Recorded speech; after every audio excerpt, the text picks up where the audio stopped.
Melihat Gu Tianshan, Tuan Wang terkejut dan berpikir Gu Tianshan benar-benar bukan orang biasa.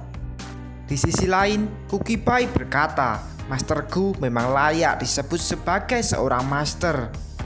Kemudian bertanya kepada Tuan Wang, Tuan Wang, bagaimana menurutmu? Apa yang akan Anda pilih?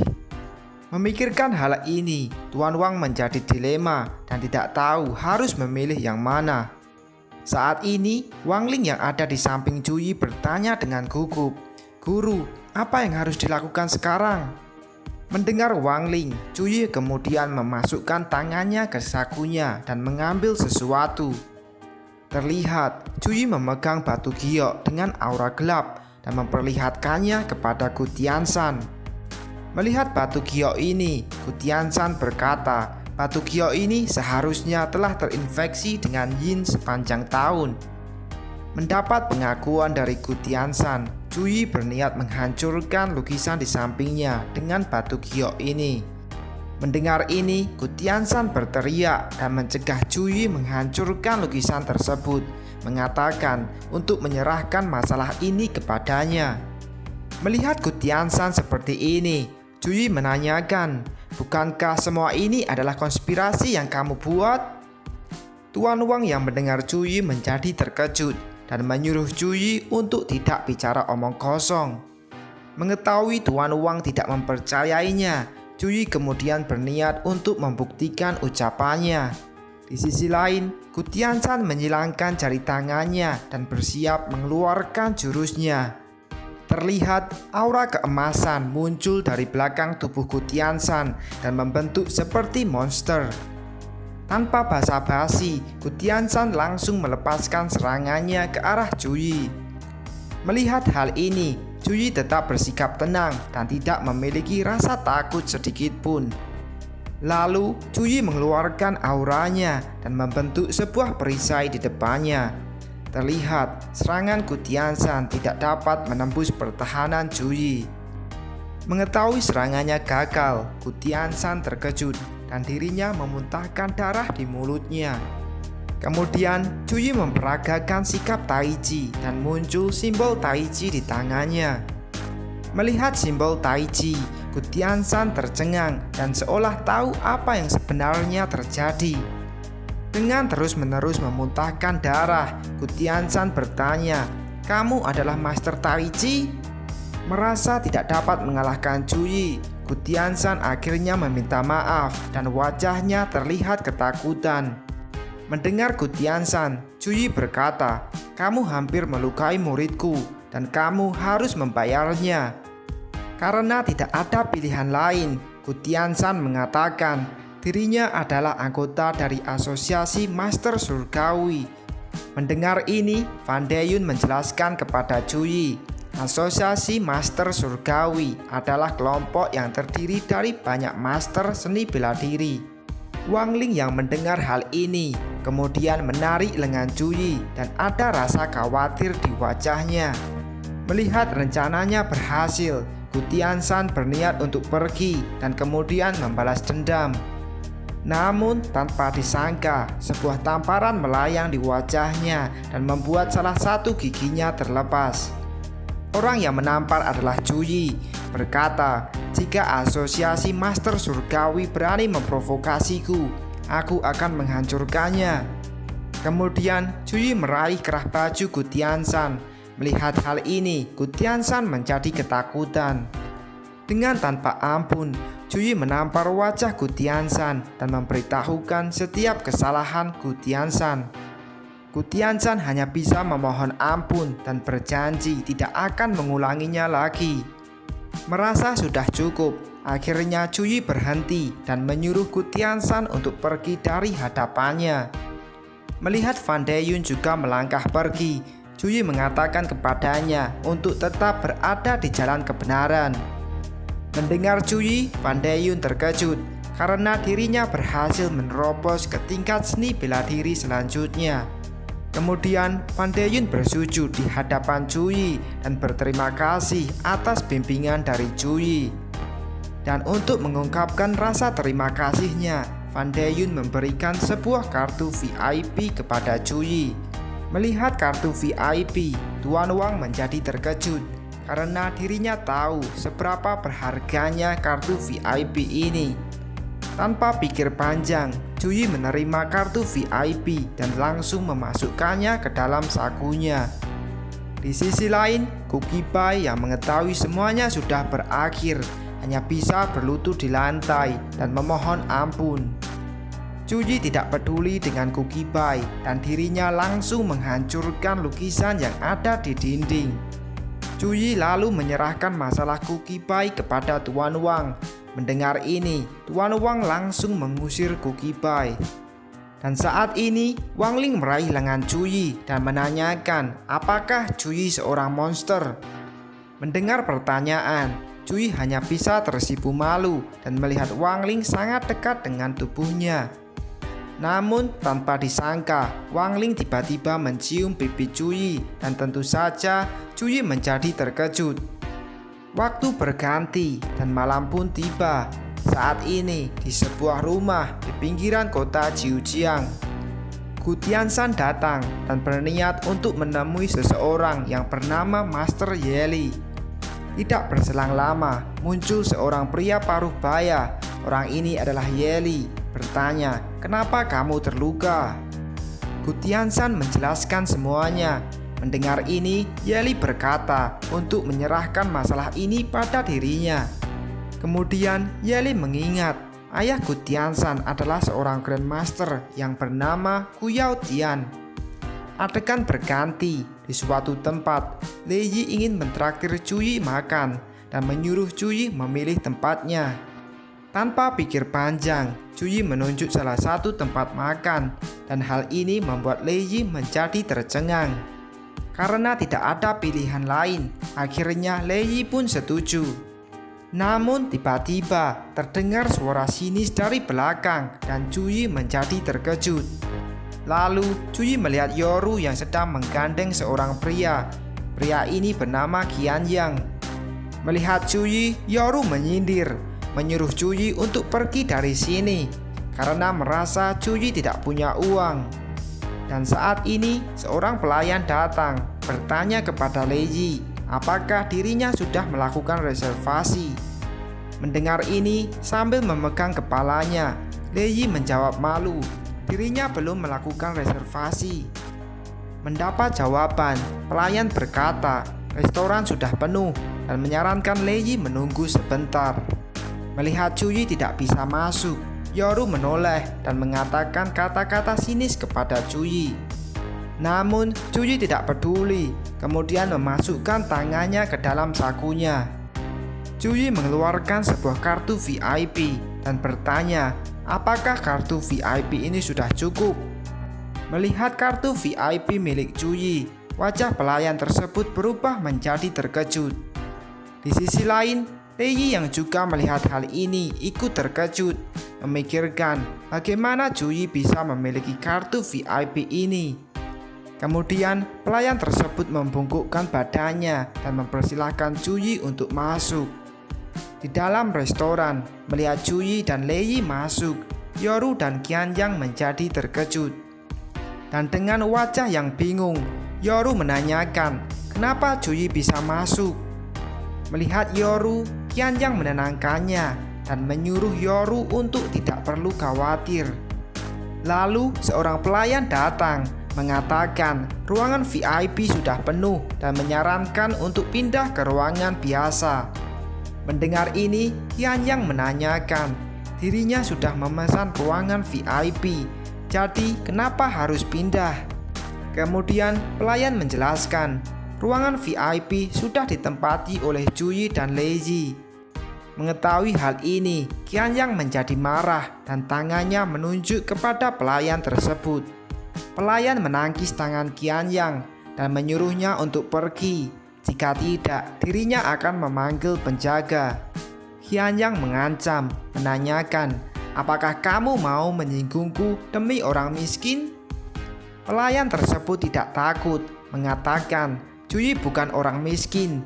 Cuyi memiliki kartu VIP emas istimewa. Mendengar Cuyi memiliki kartu VIP emas istimewa, Qian Yang dan Yoru terkejut. seolah tidak percaya.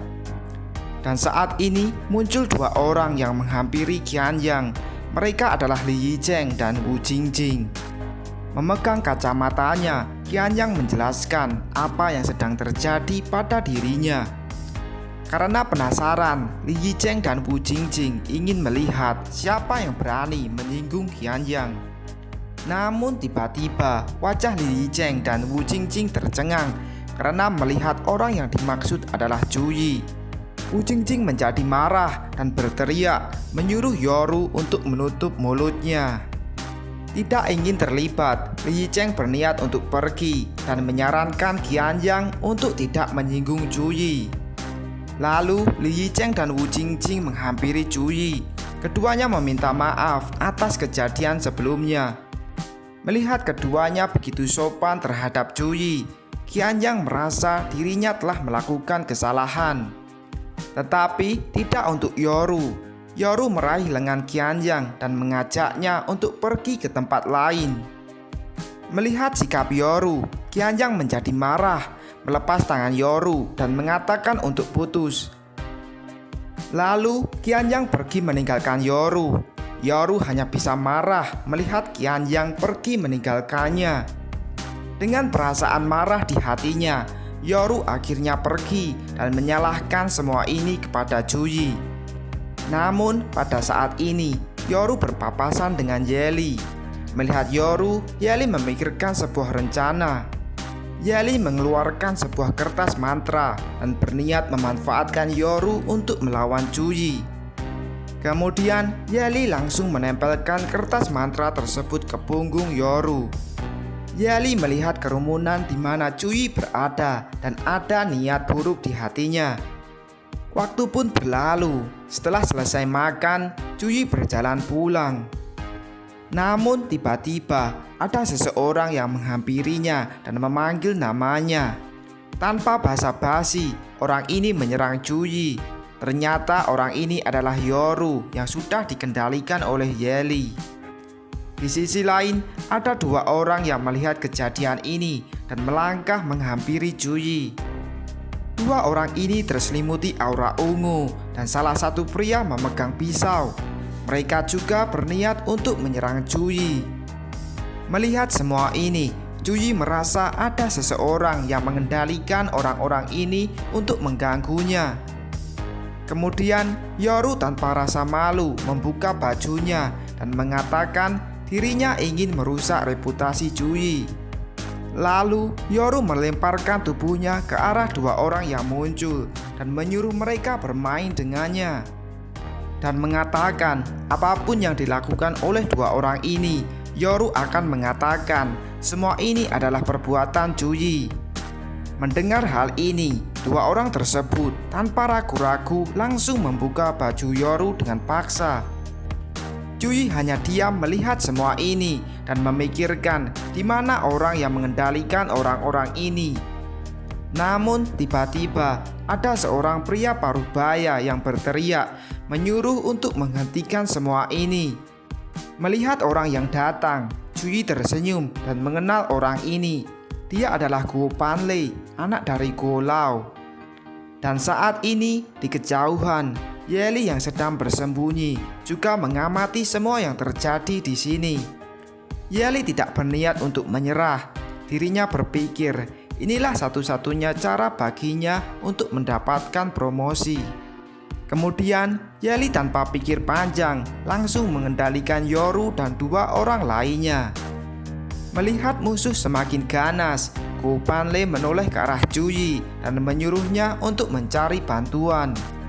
Lalu Guo Panlei memukul salah satu pria yang ada tepat di wajahnya. Setelah memukul, Guo Panlei merasa kesakitan di tangannya dan tanpa sadar dirinya dan Zhu Yi telah terkepung. Yoru yang hanya tersisa pH di tubuhnya berteriak dan mengatakan dirinya ingin membunuh Zhu Yi. Melihat semua ini, Zhu Yi masih bersikap tenang dan menyilangkan tangannya di dadanya.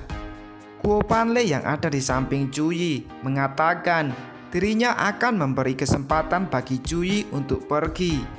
Mendengar Guo Panlei, Zhu Yi menolak kebaikannya dan kemudian dirinya mengeluarkan aura biru di tubuhnya. Dengan matanya yang bersinar dan aura biru yang menyelimuti tubuhnya, Cuyi menyuruh Yeli untuk keluar. Mendengar Cuyi memanggilnya, Yeli melangkahkan kakinya dan berjalan keluar.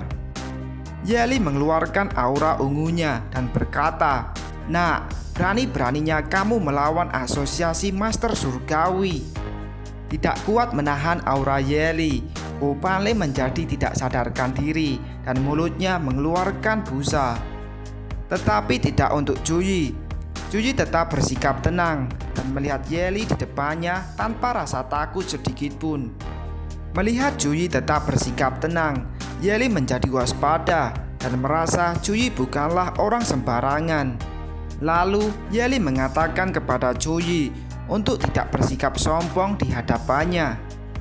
Terlihat salah satu pria mulai menyerang Cuyi, tapi Cuyi sudah siap dan mengeluarkan aura yang membentuk jubah di tubuhnya. Kemudian Cuyi mengayunkan tangannya dan terlihat efek ilusi yang membuat semua musuh terpental. Melihat hal ini, Yeli menjadi terkejut, tidak menyangka Cuyi memiliki kekuatan seperti ini.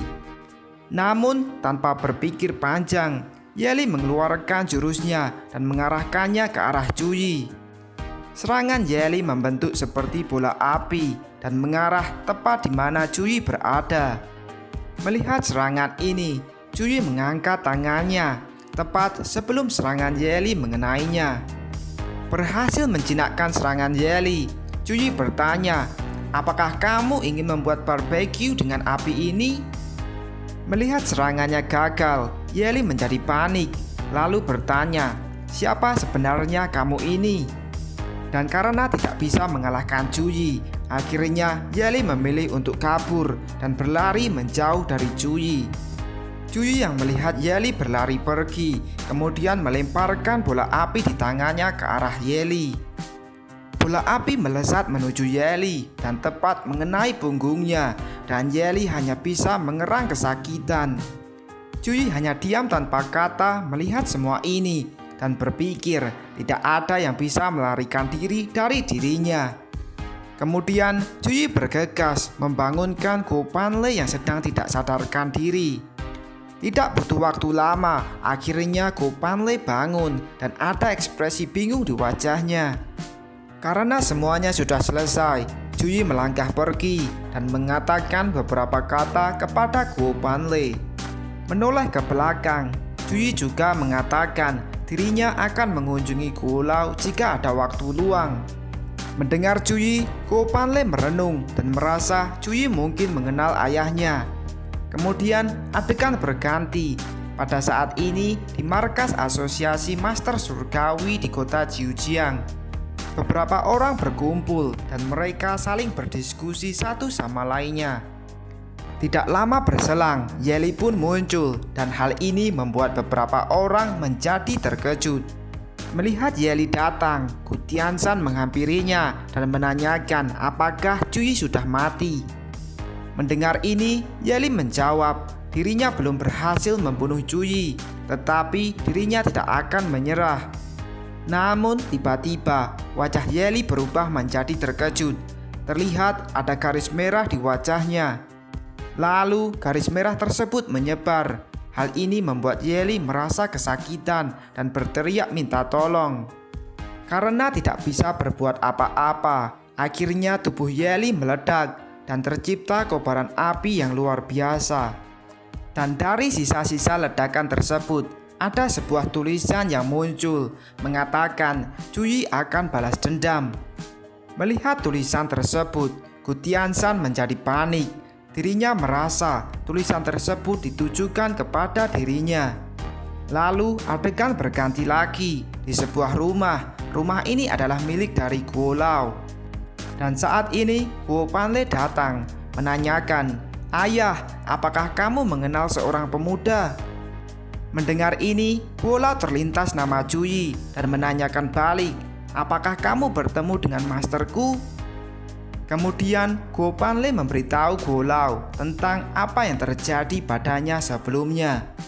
Mendengar penjelasan dari Gopale, bola lalu memukul meja dan menyuruh Go Panle untuk tidak menyebarkan informasi ini kepada siapapun. Go Panle hanya bisa setuju dan berniat menyembunyikan informasi tentang Ju Yi.